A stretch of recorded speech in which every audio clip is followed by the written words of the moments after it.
Gannavaram politics మరోసారి heat ఎక్కాయి. 2 వారాల క్రితం మొదలైన హీట్ ఇప్పుడు నెక్స్ట్ లెవెల్ కు వెళ్ళింది. క్షమాపణ చెప్పాలి, లేదంటే పరువు నష్టం దావా వేస్తానంటూ అల్టిమేటం ఇచ్చారు మాజీ ఎమ్మెల్యే వల్లభనేని వంశీ. ఇంతకు ఈ వివాదం ఎక్కడ మొదలైంది? యార్లగడ్డ వర్సెస్ వల్లభనేని, ఘాటు తగ్గని గన్నవరం పాలిటిక్స్, టెండర్లు, అవినీతి, నోటీసులు, ఇలా గన్నవరం పాలిటిక్స్ రోజు రోజుకు హీట్ ఎక్కుతున్నాయి. ఆధారాలతో చేశావో, ఆవేదనతో చేశావో, తనను ఎందుకు వివాదంలోకి లాగావంటూ యార్లగడ్డను ప్రశ్నిస్తున్నారు వల్లభనేని వంశీ. 7 రోజుల్లో క్షమాపణ చెప్పాలంటూ అల్టిమేటం జారీ చేశారు. గన్నవరం ఎమ్మెల్యే యార్లగడ్డ వెంకట్రావుకు లీగల్ నోటీస్ పంపారు మాజీ ఎమ్మెల్యే వల్లభనేని వంశీ. ఆధారాలు లేకుండా చేసిన ఆరోపణలకు 7 రోజుల్లో క్షమాపణ చెప్పాలన్న వంశీ, లేదంటే పరువు నష్టం దావా వేస్తానంటూ హెచ్చరించారు. అసత్య ఆరోపణలు చేసి తన పరువుకు భంగం కలిగించారని వంశీ ఆరోపించారు. ఈ నెల 13న తనపై యార్లగడ్డ చేసిన ఆరోపణల మీద సీఎం చంద్రబాబుకు వంశీ లేఖ రాశారు.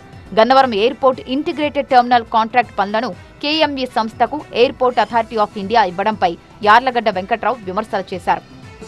నా ప్రత్యర్థికి సంబంధించిన వాళ్ళకి కాంట్రాక్ట్లు ఇవ్వటం, నా ప్రత్యర్థికి సంబంధించిన వాళ్ళతో వాళ్ళ పనులు అవటం, నా ప్రత్యర్థికి సంబంధించిన వాళ్ళకి 8 కోట్ల డబ్బులు ఇవ్వటం, తెలుగుదేశం పార్టీ అధికారంలోకి వచ్చి ఎవడైతే నగుబాటుకు గురి చేశాడో కార్యకర్తల మీద ఎన్నిసార్లు తప్పుడు కేసులు పెట్టారు.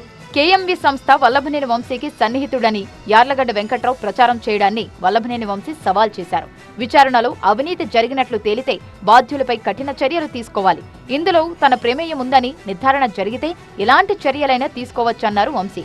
తన ప్రత్యర్థులతో కలిసి పనిచేసిన పారిశ్రామికవేత్తలకు ఎయిర్పోర్ట్ టెర్మినల్ కాంట్రాక్టు కేటాయింపు సరికాదన్నది యార్లగడ్డ ఆవేదన. ప్రత్యర్థులతో యుద్ధం చేస్తే తనకిచ్చే గిఫ్ట్ ఇదేనా అని ప్రశ్నించారు.